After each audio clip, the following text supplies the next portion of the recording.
భూమాన కరుణాకర్ రెడ్డి గారు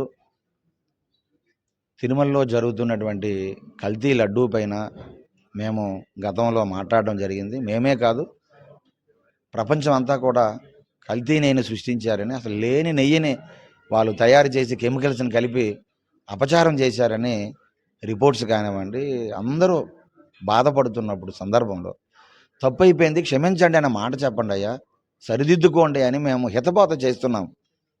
అలాగే భగవద్గీతలో కూడా అందులో మాట తప్పని మడమ తిప్పని మహనీయులంటూ జగన్మోహన్ రెడ్డి గారి కోసం భగవద్గీతలో రాయడం ఏంటండి? ఆయన తొలి పలుకుల్లో రాశారు భూమాన కరుణాకర్ రెడ్డి. ఇది తప్పు. గీతలో ఇలాంటి నాయకుల కోసమో రాజకీయాల కోసమో భగవద్గీత చెప్పలేదండి పరమాత్మ.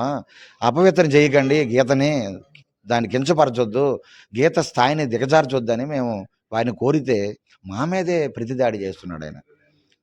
ఏకవచనంతో మాట్లాడడం, నన్ను టార్గెట్ చేయడం, ఈయన భాగవతం నేను తేల్చేస్తాం, ఈయన బండారం మాకు అంతా తెలుసు, వీళ్ళేమో వెంకటేశ్వర స్వామి కోసం మాట్లాడే అర్హత ఈయనకు ఉందా అని మమ్మల్ని సాధు సంతులుగా వెంకటేశ్వర స్వామి కోసం, హిందుత్వం కోసం మేము మాట్లాడకపోతే ఎవరు మాట్లాడతారండి? మీలాంటి అవినీతి పరులు మాట్లాడాలా? మీలాంటి కోట్ల రూపాయలు ఆస్తులు కూడబెట్టుకోవడానికి రాజకీయాలు చేస్తున్న మీలాంటి వాళ్ళ మాకు చెప్తారు నీతులు? మీతో చెప్పించుకోవడానికి మేము ఉన్నాం. చాలా తప్పండి ఇది. ఖచ్చితంగా భగవద్గీతని అపవిత్రం చేశారు.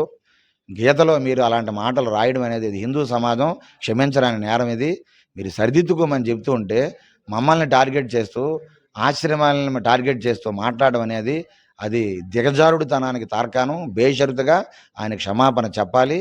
చెప్పకపోతే ఒప్పుకునేది లేదు.